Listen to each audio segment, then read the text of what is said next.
नमस्कार. मराठी भाषा विश्व या माझ्या युट्यूब चॅनलमध्ये आपल्या सर्वांचं पुन्हा एकदा स्वागत.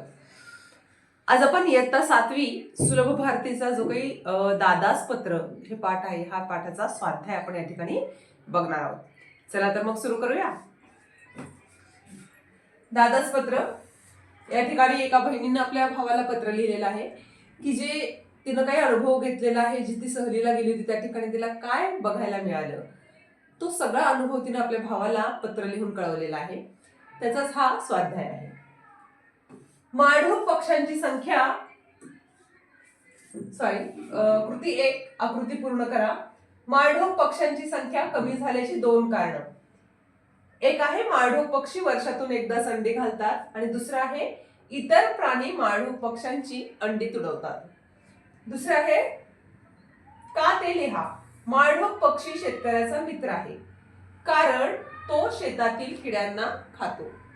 दुसरं, वन विभागाने अभयारण्य घोषित केले कारण माळढोक या अत्यंत सुंदर अशा पक्षाला वाचवायचं होतं. अभयारण्याचं नाव माळढोक अभयारण्य. अभयारण्याचा मार्ग सोलापूर बार्शी.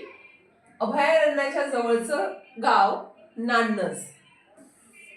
कृती या ठिकाणी हा सोमत आहे की तुमचा आवडता पक्षी कोणता आहे का ते तुम्हाला लिहायचंय. या ठिकाणी मी माझा आवडता पक्षी तुम्हाला या ठिकाणी सांगितलेला आहे की मोर. माझा आवडता पक्षी मोर आहे.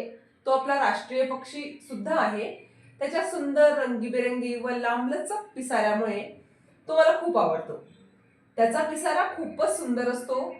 तो पूर्ण फुलवल्यावर मोर अतिशय रुबाबदार आणि आकर्षक दिसतो. पावसाळ्यात आकाशात ढग जमा झाले की मोर आपला पिसारा फुलवून नाचायला लागतो. त्यावेळी तर तो अतिशय मोहक दिसतो. त्याच्या या सर्व गुणांमुळे मला मोर हा पक्षी आवडतो. या ठिकाणी तुम्ही दुसरा कुठलाही पक्षी दिलात तरी सुद्धा चालणार आहे. पुढे आहे कोणते लिहा. संतुलित पर्यावरणाचा अविभाज्य घटक पक्षी. आयशाला आठवण आलेला दादा. अभयारण्यातील 3 पक्षी माळढोक, चंडोल आणि माळटिटवी. संतुलित पर्यावरणात पक्ष्यांची प्रमुख भूमिका. प्रदूषण टाळणे आणि बियांचे वहन करणे. अजून एक सोमत या ठिकाणी आलेला आहे की शहरातून पक्ष्यांची कमी झालेली संख्या का कमी झालेली आहे, तर आपलं मत या ठिकाणी मांडायचे. पूर्वी जसे पक्षी बघायला मिळायचे तसं आता प्रमाण त्यांचं कमी झालेलं आहे. तर ते काय झालंय, त्याचं कारण काय आहे. शहरामध्ये सिमेंटच्या उंच इमारती उभ्या राहिल्या, त्यामुळे झाडे नष्ट झाली. शिवाय इमारतीवरील अँटिना, डिश, मोबाईल टॉवर वाढले. याचा त्रास पक्ष्यांना झाला. तसेच वृक्षतोडीमुळे पक्षी शहरात गजबजलेल्या वस्तीत फिरकेनासे झाले. वेगाने होणारे यांत्रिकीकरण पक्ष्यांना मानवत नाही. या सर्व कारणामुळे पक्ष्यांची संख्या जी आहे ती शहरामध्ये कमी झालेली आहे. पुढे प्रश्न आहे स्वाध्याय खालचं पाठ्यपुस्तकातला स्वाध्याय. विद्यार्थ्यांनी अभयारण्यात सहलीला जाण्याचा हट्ट का धरला. विज्ञान केंद्रातर्फे शाळेमध्ये विद्यार्थ्यांना पक्ष्यासंबंधीची चित्रफीत दाखवली होती. ती पाहून तसेच इतर मोठ्या विद्यार्थी मित्रांनी सांगितलेल्या माहितीमुळे विद्यार्थ्यांच्या मनात पक्ष्याबद्दल कुतूहल निर्माण झालं होतं आणि त्यांनी अभयारण्यात सहलीला जाण्याचा हट्ट त्यामुळे धरला. दुसरा आहे अभयारण्यातून फिरताना सरांनी विद्यार्थ्यांना माळढोक पक्ष्याबद्दल काय सांगितले.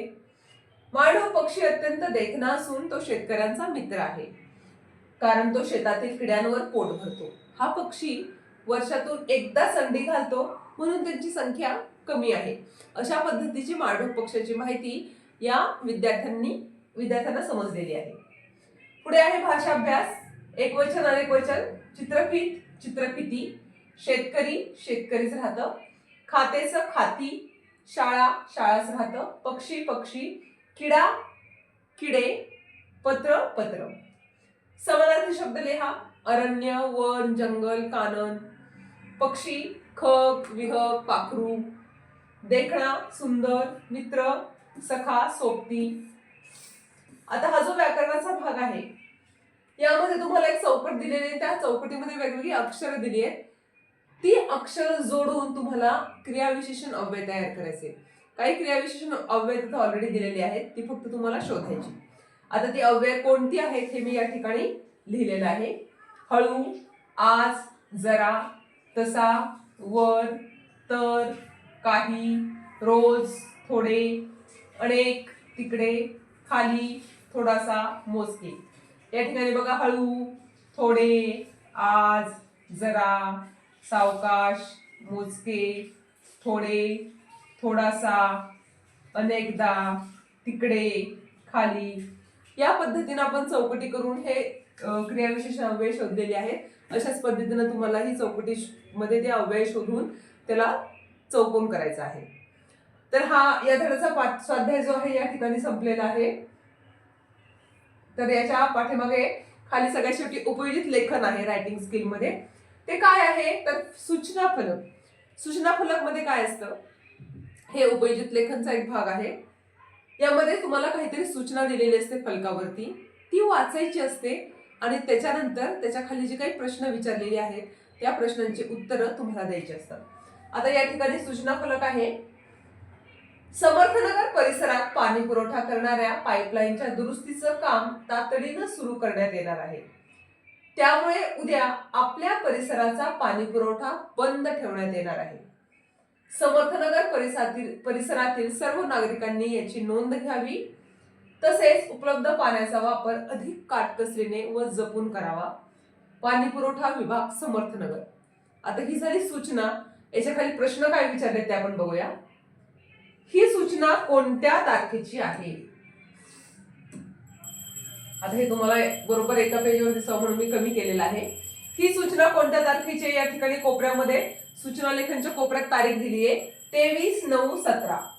मग पूर्ण वाक्यात आपल्याला उत्तर लिहिणं अपेक्षित आहे की ही सूचना 23/9/17 ला देण्यात आलेली आहे. दुसरा प्रश्न आहे पाणी पुरवठा कधी बंद करण्यात येणार आहे? आता सूचनेत असं लिहिलंय की उद्या करणार आहे.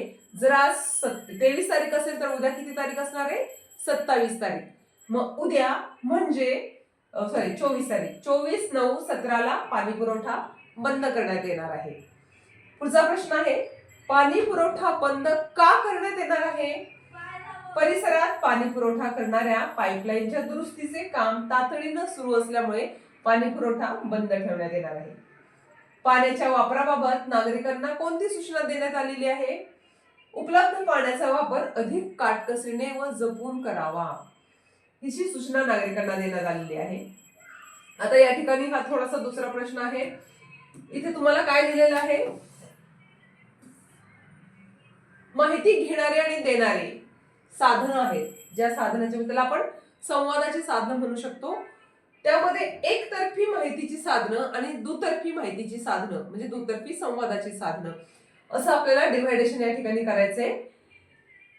इकडे एकतर्फी माहितीची साधनं आहेत आणि इकडे दुतर्फी माहितीची साधनं आहेत. या ठिकाणी बघा फॅक्स, पत्र, ईमेल, मोबाईल, आंतरजाल, रेडिओ, वर्तमानपत्र, मोबाईल संदेश, चर्चा, मुलाखत, जाहिरात, भाषण, संभाषण इतके आपल्याला मुद्दे दिले. त्याचं आपल्याला वर्गीकरण करायचं आहे.